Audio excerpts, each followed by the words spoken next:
Okay, Tafnanal, Chaval. Chavir Shacheres. You have barrels made out of cheres. Shanasnu behem shechar sardim. You put into it beer made out of oats, out of rye, which is, what am I talking about? Out of barley, which is what we have, just what we call beer. Okay, mutarim b'hagola. You could kasher those barrels so that they were kovush. Into these barrels, it was kovush of something that was very chametzik. So mutarim b'hagola, you could kasher them with hagola, or be iru g'liyamim, or you could do iru g'liyamim. Okay, we're going to get back to this in a second. Let's just finish with hagolas hachavis, and the Rama says the hagolah of the chavis. You do yasib derelzeh, which is you labin avonim. You heat up rocks. Now, what the Rama is about to tell you is that in their day it says that the way you do hagolah for this kind of a kli is you do irui, but irui is not very practical in a barrel because how are you going to get it to pour right from the kli rishon onto all the parts of the barrel? It's just hard to maneuver inside of a barrel. So what you do is instead you put in the lavanavon, you make some hot rocks, you see me in Bohem, you put them into the barrel. Then the araleim lois kli rishon. Then you pour some hot water from the kli rishon into the barrel. The galgal hachavis sheyagia hagol l'chomakim.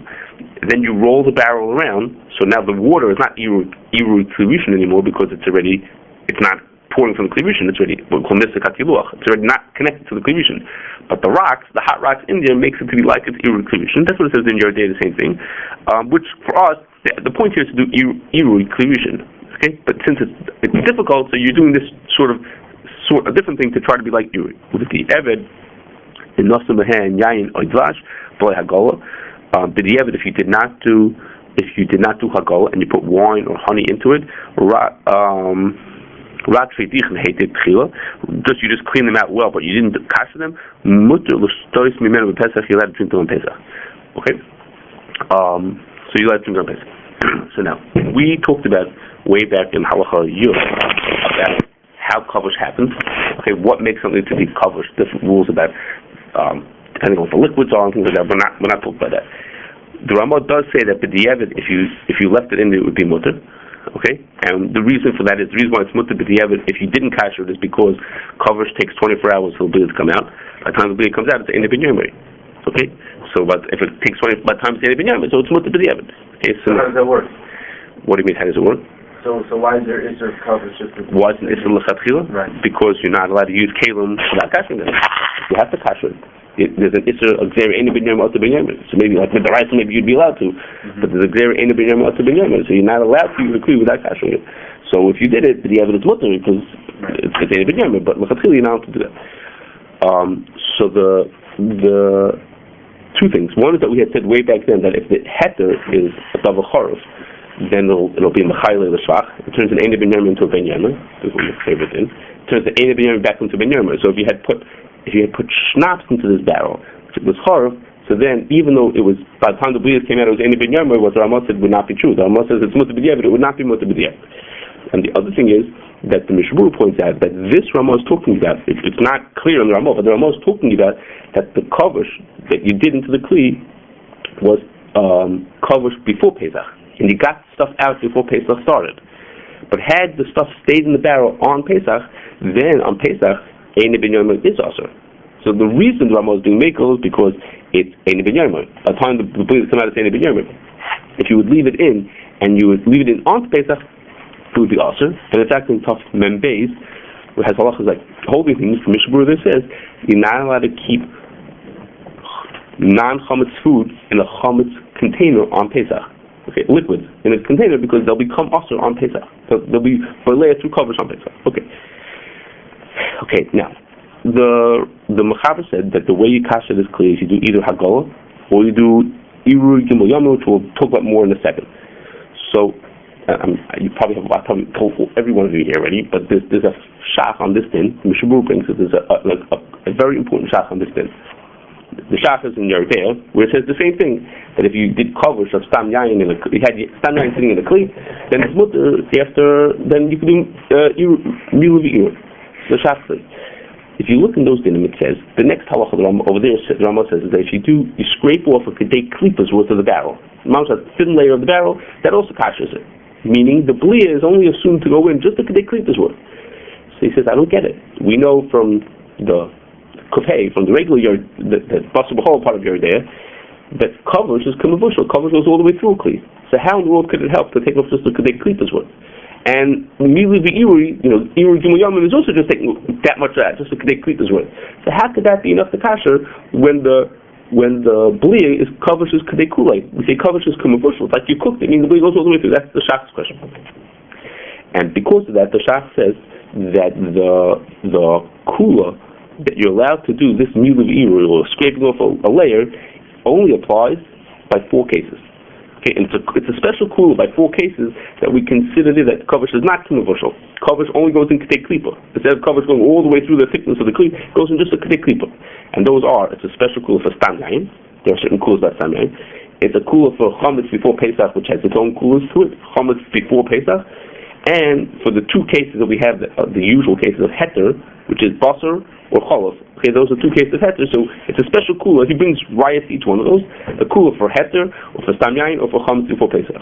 But if you'd have any other issue that was covered in the Kli, you had someone left traved vegetable oil in the Kli, it was covered, it just sat there, traved animal oil, just sat there, it was covered in the Kli, then that Kli would need a plain old, you'd have to have a regular hagol on that Kli, and it would not help to do this Milu Iru kind of thing. Okay? Also, if there was a hot belief, had these things been balua through hot, it's not a kula that Stam Yain needs only Kedei Klipa. It's that Kovush of Stam Yain or Kovush of Chametz before Pesach, we say only goes in Kedei Klipa. If you had a hot belief, then it would go all the way through the Klipa. Okay? So we mentioned this 2 weeks ago. It's the same, which is that there's a industry-wide rule that a boat that had the last 3 loads were kosher, and the people who do it on trucks. If the last 3 loads are kosher, they consider the boat or the truck to be kosher. Okay, and I haven't. Where is it from? It's just industry kosher industry standard that's what's considered okay. And I and others have asked a dozen people, okay, who should know the answer to this question, and no one was able to give a legitimate answer to that question. And probably or possibly they're making a mistake in not knowing the Shach, because the Shach says that this rule that you can do, the thinking many people said as well is Milu Iri. If it sits in the boat for 3 trips, every one of those products that was kosher was like 1 Milu Iri. Okay? So if it's true, on a boat it's possible they could be there for 24 hours. On a truck it's not so for sure. But even if it would be, they're missing on the Shach, because the Shach says that it's only for these specially soon. If what was 4 loads ago was chazer, then it's not going to help you anything. It doesn't do any good. I mean, it doesn't take away. Milu Iri won't help for those things. We had mentioned also that maybe for a boat you could argue that the 3 loads is just to make sure it's ain't a binyan, because usually between one load and the next is 24 hours. It has to do with the way they clean the boats. Why do you need 3? So the 3 would be like a way of guaranteeing, like, each time I maybe can't be so sure, but after 3 I could be more sure. I can't tell you that's a great answer. And none of these work for trucks, okay? Why someone should say the rule for trucks? So it's just a tzarchi, and it's a rule that has we don't know where it comes from. Okay. Well, if it's true. That what? Chef. To say that the belief that comes out is always there's always shishin connected the belief that's in there. That's a possibility to make it mutter. But what does it have to do with 3 loaves then? Right.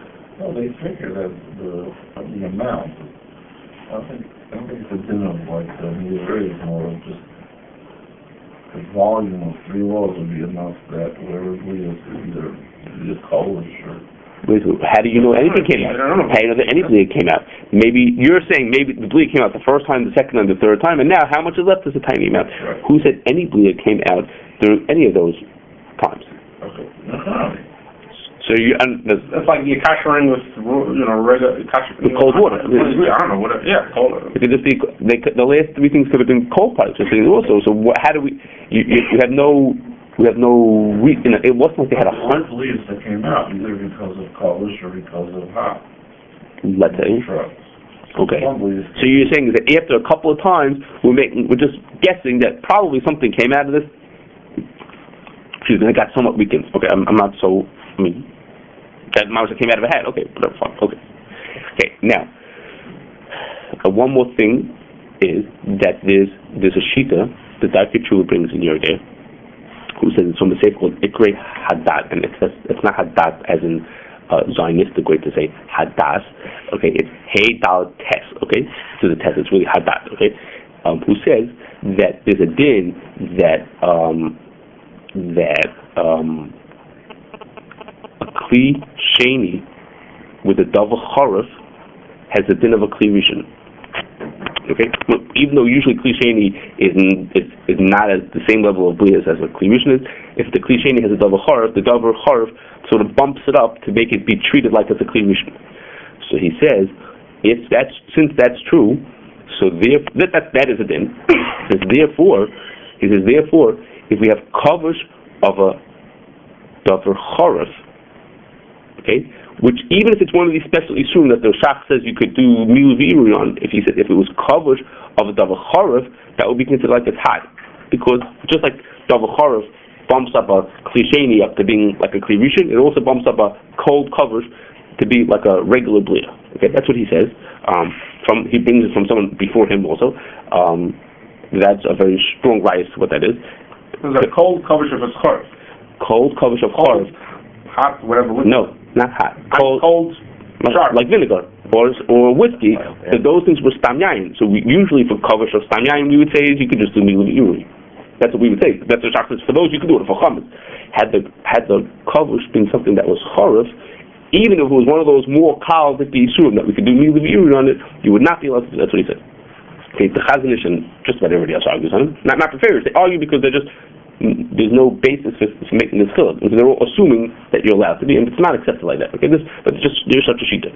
Okay, now the next thing is that I told you that there's four things: there's stam yayin, chametz for Pesach, kosher meat, and kosher milk. Right, basar chol. Those are heter. Okay, and then as you probably know, there's an ongoing argument about how to treat chol stam. Okay, and the history of this goes like this. Rabbi Lubin is the person working at the OU for the longest, besides Rabbi Ganan. And one of the things that he did when he first came was that he encouraged the OU to hire Rabbi Belsky and Rabbi Schechter to come there to Paskin Chiles, which was a big step up. And he said on the first day that the two of them both came, I don't think they started at the same time, but on the first day that they were both there, they argued about whether the OU should treat chol stam as heter or as isser. Rabbi Schechter said, he says, look, we certify zillions of products that are chol stam. Obviously, we think chol stam is mutter. So with Indian kashering, it mainly has to do with kashering. The din is from heter, a sheet pan that was used for heter, you could kasher with liban cow.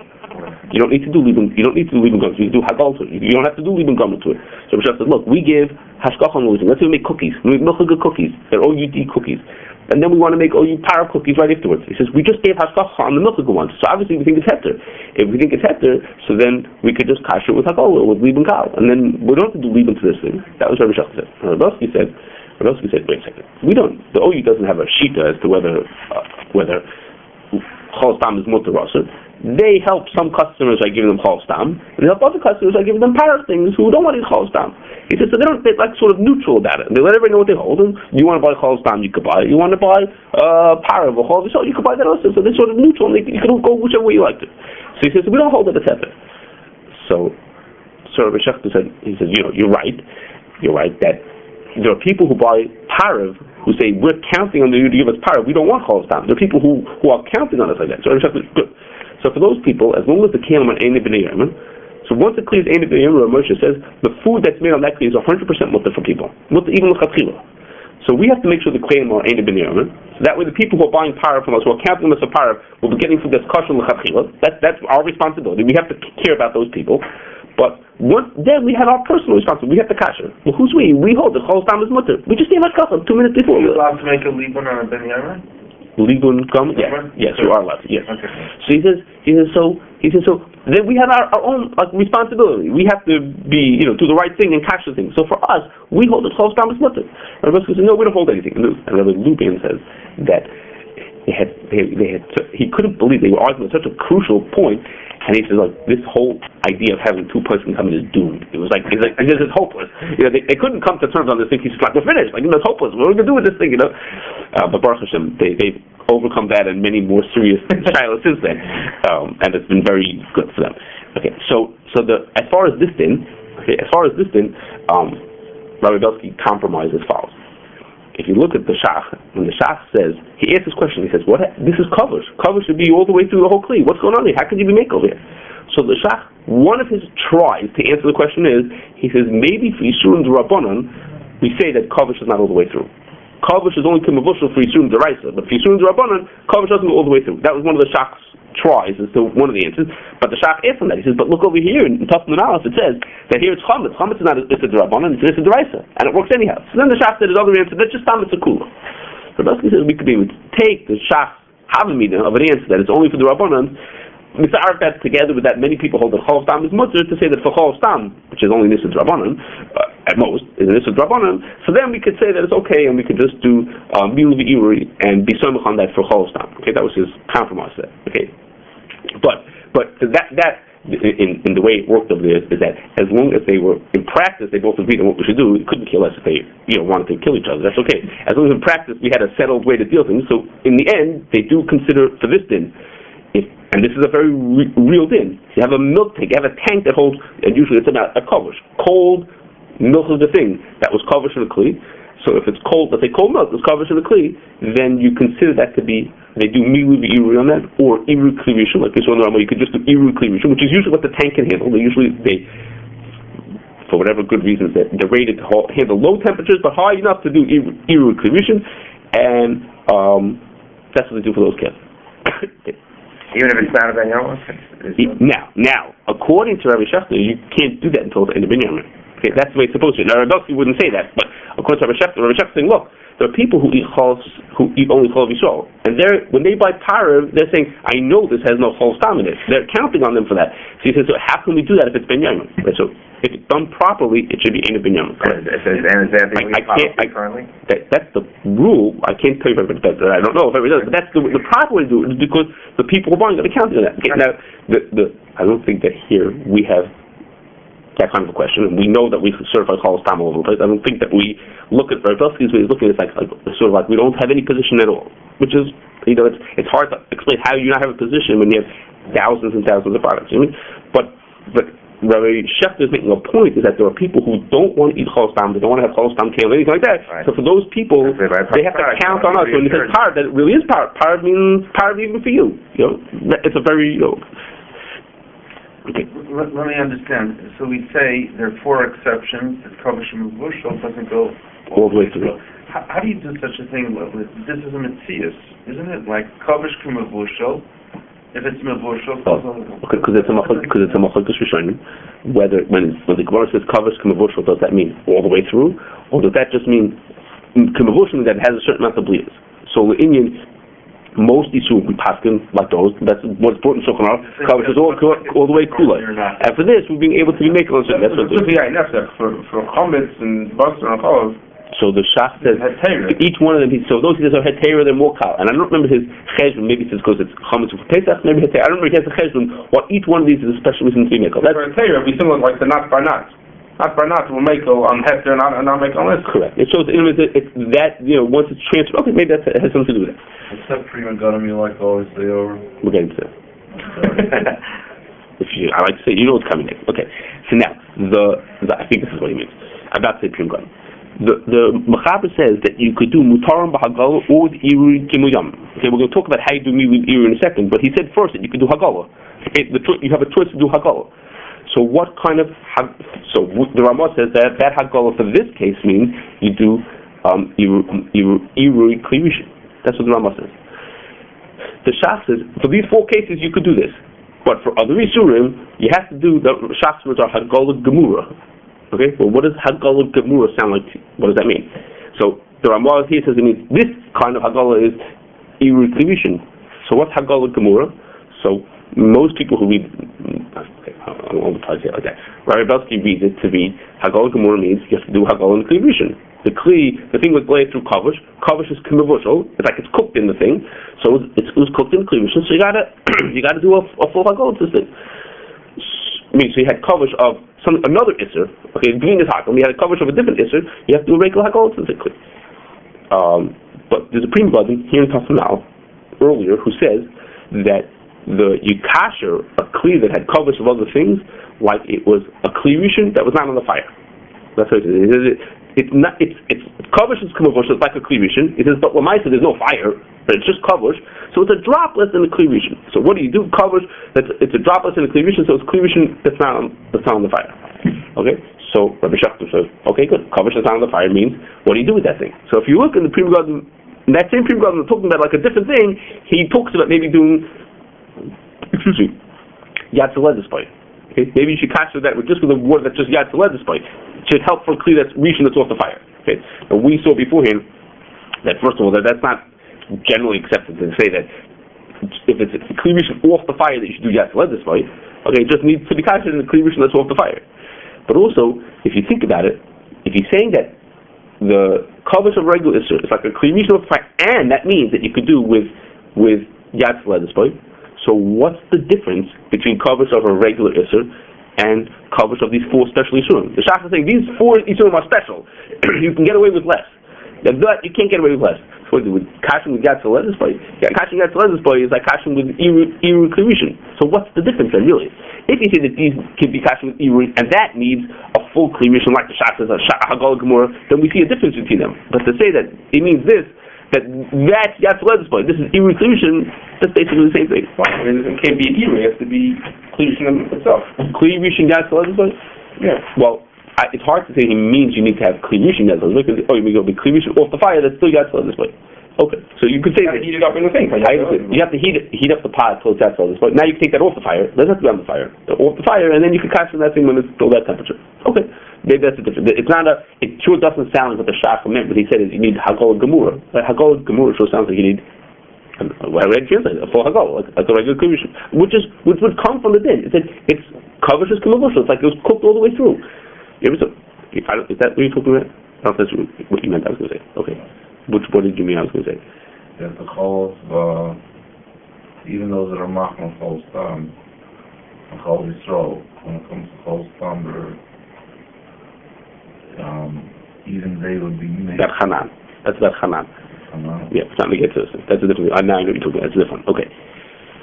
Okay. Let's go the just how you do Milu Iru, which is not here, but it's in your day, but it's pretty straightforward. First of all, the Mishabur points out that you have to get rid of all the smell out of the Kli. Okay, if you have a Kli that had in it Kovush was a beer, so he says you could sometimes you could do Milu Iru and it's going to still smell like beer afterwards. Obviously, but he says then that doesn't count because the thing has to be clean. He talks about using the soap, whatever you got to do to get the smell out of it. Because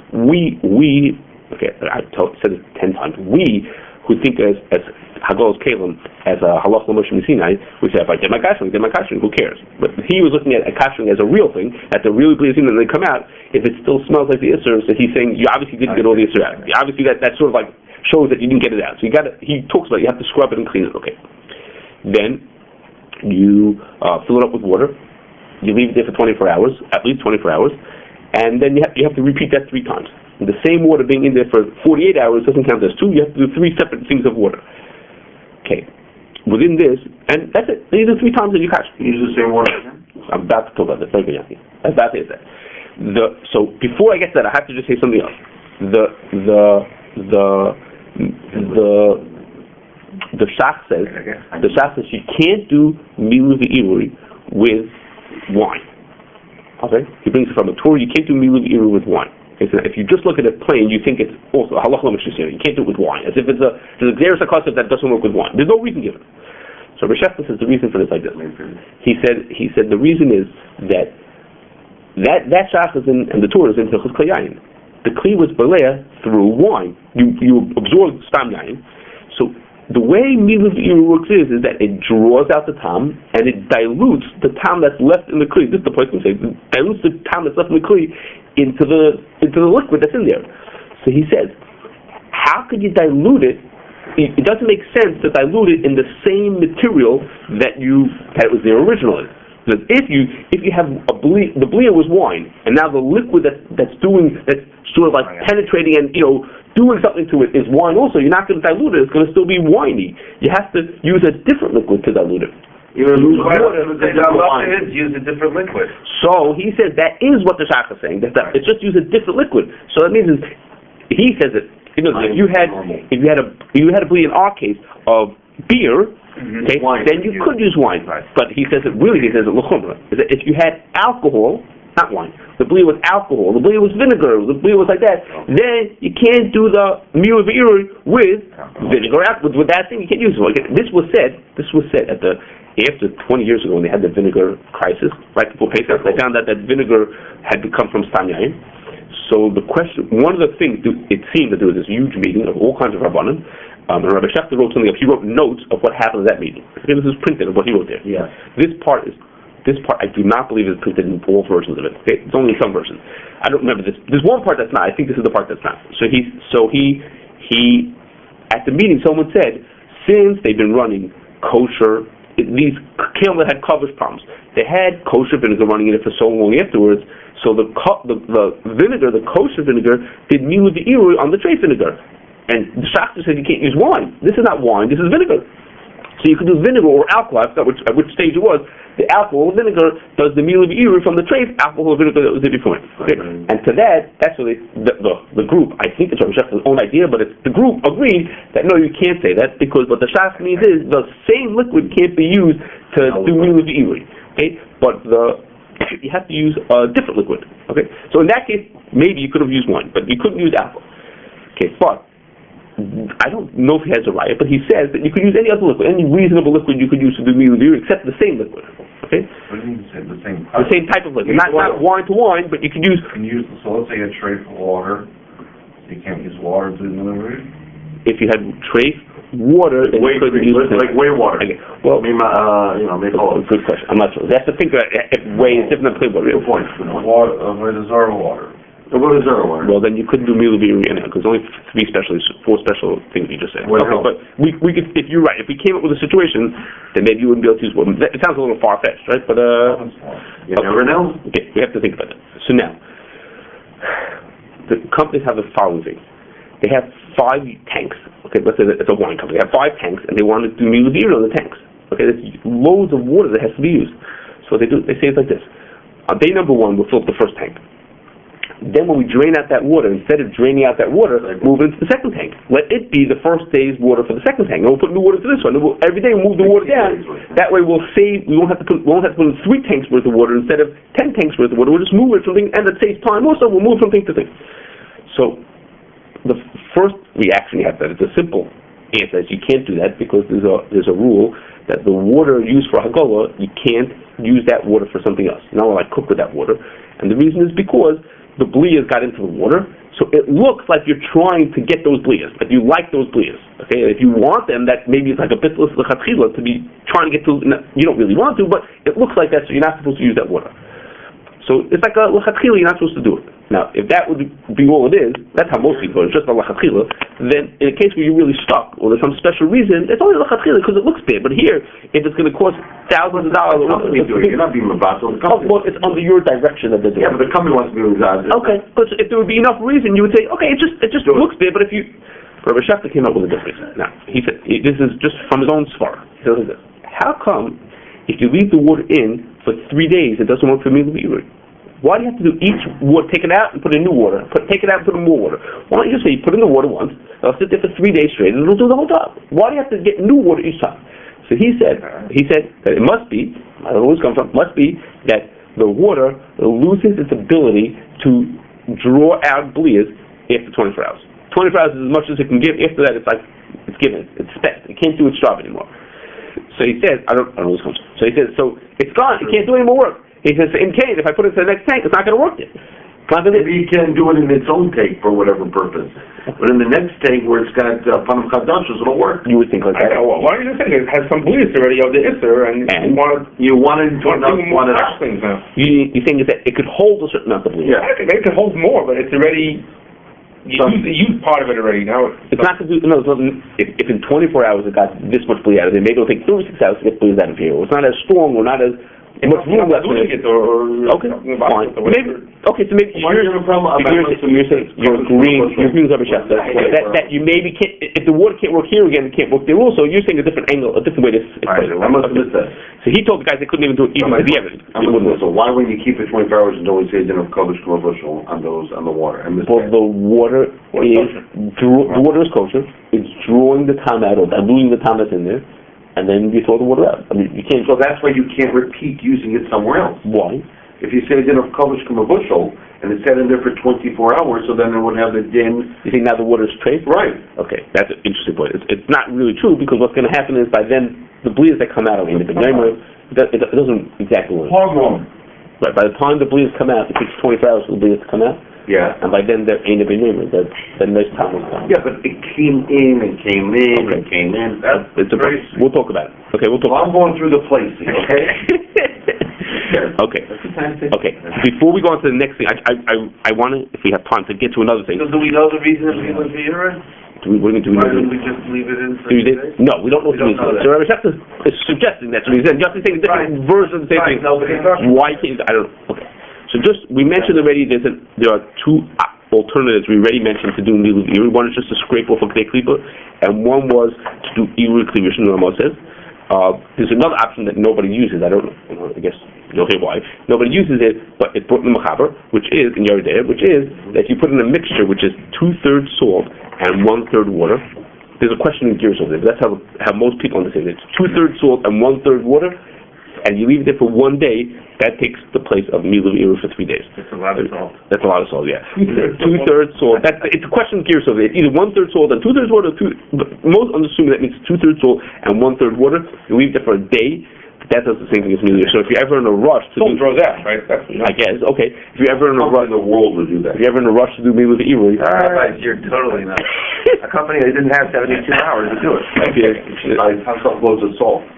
Okay, now We absolutely. he wants to catch our blind tank. a brine tank. There we go. Right? So, but the only problem is, well, in our Okay, case, now I'm going to something else, which is really, I'm going to just try to copy this in while we're here already. It has really, just because the din mentioned about barrels, there's an interesting thing that has to do with barrels. I'm going to mention it. It's really, if we'd be learning that, then it's really tough mem zayin.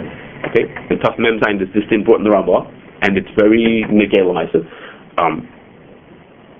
to get done, it's negel which is like this. The way you make the din here, I'm a little bit squeezing it because the Mishnah Berurah says that when we talk about these barrels and doing Milah V'ira, doing Kashering, you have to make sure that there's no be'en left in the barrels. Okay, let's talk about there's no be'en left in the barrels. Okay, so that's my excuse to tell you that the way you make a barrel, okay, a barrel is Wooden. you have this Wooden? staves. I don't know if I'm pronouncing this correctly. The pieces, the sticks that go up and down. Okay, and there's a bunch of those. And those are held together by a metal band that goes around the edges, right, on the top and bottom, that hold those together. Okay, that's what keeps them tight and secure. At the ends of those, where those pieces of wood come together, okay, they hit onto the cover, the top and the bottom of the barrel. Okay, so first of all, things can leak out of the top and the bottom of the barrel, where they hit the cover. Plus, for whatever reason I don't understand, the places where the wood comes together, the top and the bottom, there's more room for stuff to get out than in the middle. I guess the middle is squished more together, and somehow it doesn't leak from there. There's more likely to leak from the edges of the places where the staves or stabs touch each other, and from the cover. They don't pine tar the inside? So what they do is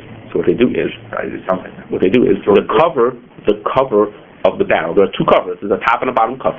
The cover has a groove dug into it that matches where the side of the barrel is going to stick in. Okay, a groove is dug into that, and into that groove they stick a paste. Okay, a paste goes into that groove, and then you smash the barrel, the thing into the cover, the stave into the cover, and this paste that's in there now seals it up. Okay, it seals the connection between the pieces of the barrel and the cover, plus it seals those edges also, the places where these pieces are touching each other, it seals that up also. Okay, you do that first on one side, then you go to the other side, you squish the other side in also. When you're finished, there's an opening still in the barrel. There's an opening to get something into the barrel. Through that opening, they put in a little water, and they put pressure into the barrel they like sort of blow air into the barrel to try to make the water push to the edges to see if it leaks. Okay, they're trying to force the water out of these little holes. It doesn't leak. If it doesn't leak, then they're in business. They close up that last little hole, and they're off, and the barrel is ready to go. How do you fill it up with wine then? Through that hole. I think that's. I don't even remember how they fill it. Okay. So now. Good question. Now, the Rama says that the way that the typical way that people would seal up these barrels is with a paste. What do they make the paste out of? Flour and water. That's how they used to make it. They make it out of flour and water. And not only do they do it in times of Ramah, they do it still today. That's how they close with the barrels. It's flour, water. It works good. They call it taste neutral. Doesn't do anything to the food that's in there. They put it in there. It's par. They stick it in there. They make this mush. They put it around the edges. Squeeze the heads onto it, and that's it. So they said it says wait a second. What do they do about cleanliness? They said, well, when they blast the air through to get the water out, maybe a little bit of it, might get up a little bit, but then they don't really suck it out to try to clean out the pieces. If you think about it, what happens is when you smash the staves into the cover, where is the extra paste going to go? Well, it's the whole point of it that it's supposed to go around the edges onto the inside to seal up all the little holes. So there is paste on the inside of the barrel. Okay, that's what it's supposed to be there. It's supposed to be around all the connecting points. That's where the paste is supposed to be. So the Ramah says, if you use flour and water to hold your barrel together, then your wine is chumsed. Okay, now he says if the paste has been sitting there for 2 months, then it's dried out enough that it doesn't ask for the food anymore.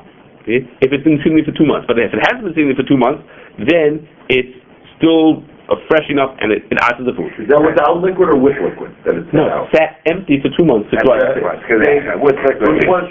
So, and what happens? In fact, the guys who make the barrel say that it dries up enough. Within a day, it's dry enough to put one into it, and it doesn't have to really. And in fact, there are places who make it and ship it right out to the winery. But then must do something different in Canada. I mean, I'm sure they don't use flour and water, right? Well, plastic barrels. I don't know where to use that. I don't know how barrels. Nowadays, many companies don't use barrels at all. Right. They just use big vats, and they just keep it in stainless steel. They don't do it at all. And the wine company that we spoke to, this goes back a couple of years, said there was once a rabbi who called in and said, before you send barrels to my production, I want you to give me a notice as to when they were made. I want each of my barrels to know when they were made. I want them to be 2 months old before I get them. Okay? We once had a rabbi, but it was like a funny thing. They didn't know what it was. Tough mem zayin halacha hey. Okay. So he says. So he said we once had a rabbi who said that. Now there's another thing. You could get barrels that are held together with newer. Waxes and things like that help you. But that's not, if you're putting wine into a barrel, then you're probably a very traditional kind of guy. You're making your wine the old-fashioned way, and you want to do it as organic as possible. That's just the way you did it. That's how Zadie did it, and that's how we've been doing it forever, and that's how we do it. Why do they still use barrels? What do you say? Why do those that use barrels? Why do they still use barrels? I suspect that it does, or they think it gives a better flavor to it, and it gives a more as a stainless steel or color, so crude and so cold, right? Cold and it's not the. I don't know. I saw we were in a wine company. Shalom and I were in a wine company a month or two ago in Michigan, and they had in Indiana. They had wine barrels sitting around. They had plenty that was in stainless steel also, I'm sure, but we saw barrels just sitting there, That's from Apple Valley, right into winery. Right. They also use barrels that they can put the scotch in it to age them in the sherry. Okay. So you have to know also how many they really use and how many they just for show. Just the tourists are driving by. But you should just know. But it just works. There is such a thing, and it really exists still. And the guy said to us, well, maybe they can make barrels. They sit in storage, and they don't go out for 6 months anyhow. He goes, no. The guy orders barrels. We make a barrel off it goes. It could be there, 3 days later. It could be filled within a short time.